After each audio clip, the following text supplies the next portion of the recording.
watching the 10 o'clock news. Collecting enough airline miles to get a free flight or even a discount sometimes feels impossible. Customer complaints are causing the feds to look into whether or not airline companies are devaluing frequent flyer programs. Fox 5's Teresa Priolo takes us to Newark Airport. We fly all the time, though, and I never get to use my points. How many times have you heard the same story or uttered the same sentence aloud?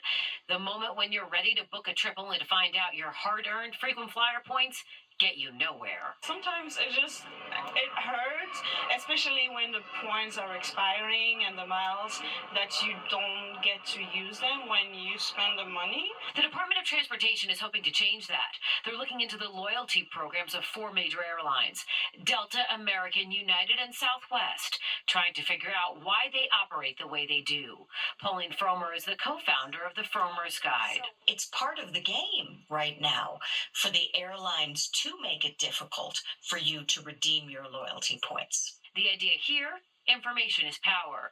The Federal Department of Transportation can gather info that helps influence future policy changes that could reconfigure how consumers earn or redeem those airline points and miles. Right now, it feels like the goalpost keeps moving for how many damn points you need to get a flight. The goal is fairness across the board. If there was a possibility to make it fair for everyone, not just people that are traveling a lot, that will help the consumer for sure.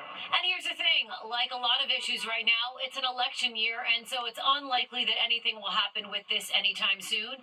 They're currently in the evidence gathering stage. It remains to be seen if there's any political will for this after the November election. At Newark Liberty International Airport, Teresa Priolo, Fox 5 News. New tonight, the CDC confirming a human case of the bird flu in the state of Missouri. This is the first case where the patient had no known exposure to animals. Health officials say the patient did have underlying medical conditions but was treated with antiviral medication and has since recovered. This is the 14th human case reported this year. Repairs to the Midtown Tunnel expected to be completed tonight. Water, of course, began leaking into the South Tube Wednesday after a contractor mistakenly drilled a hole into it, shutting it down to traffic. That tunnel reopened later that same day after it was determined to be safe to drive through. And NASA, along with Boeing, is attempting to bring that troubled Starliner spacecraft back to Earth by flying it remotely. The space agency undocked Boeing Starliner from the International Space Station a little after 6 p.m. tonight. If everything goes well, the Starliner will land in New Mexico early tomorrow morning. For safety reasons, the 2 astronauts, Butch Wilmore and Sonny Williams, are not going to be on board. They're going to stay in space until February. All right, let's take a live look outside. Scattered showers, thunderstorms expected to move through tomorrow. Yeah, nice Friday night, though, right now, Nick. 70 degrees, really. It is. Not too shabby. And it's been a great week for sure. Today wasn't quite as pretty, but still a decent day, as you pointed out. 70. Take a look at this. The Meatpacking District featured Indian elephants this afternoon. 100 life-size sculptures were unveiled today. Each sculpture was handcrafted with stalks of an invasive plant that's been destroying wildlife habitats. The exhibit is called The Great Elephant Migration.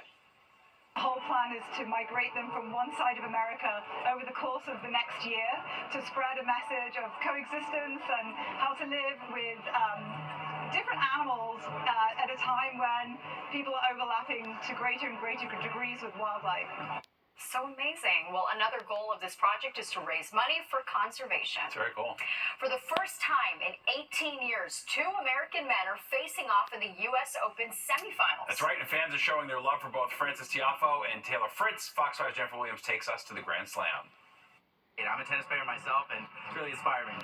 In the first All-American men's semis clash since 2005, Friday night on Arthur Ashe, Frances Tiafoe faced Taylor Fritz for a spot in the final of the 2024 U.S. Open. On a beautiful Friday night in September, it's amazing. I mean, this is like a once-in-a-lifetime kind of experience. Came all the way from Chicago for this. I think after the Olympics, everyone's got American pride, and seeing 2 Americans out here now reaffirms that America's the best country in the world.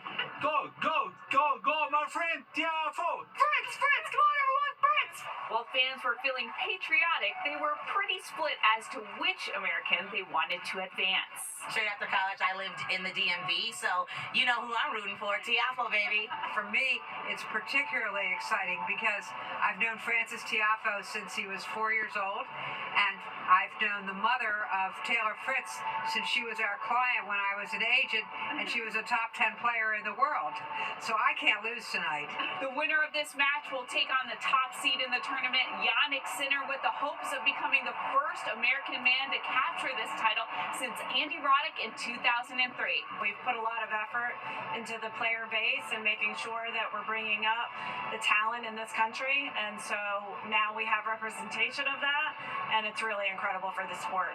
This year marks the first time since 2002 an American man and an American woman will play in the final of the U.S. Open. After Buffalo native Jessica Pegula advanced, she'll face Aryna Sabalenka on Saturday afternoon. The American women have less of a title drought, as Coco Gauff was the winner of the 2023 U.S. Open. In Flushing, Jennifer Williams, Fox 5 News. They're so dynamic to watch, both of them. Yeah, you I went saw last weekend, TFO right? last Yeah. week. I saw him. Yeah. So good, and right now he's in the lead. Very yeah. cool. All right, a rare piece of American history going up for auction. That's right, just how much you'll have to spend to own this copy of the 237-year-old U.S. Constitution.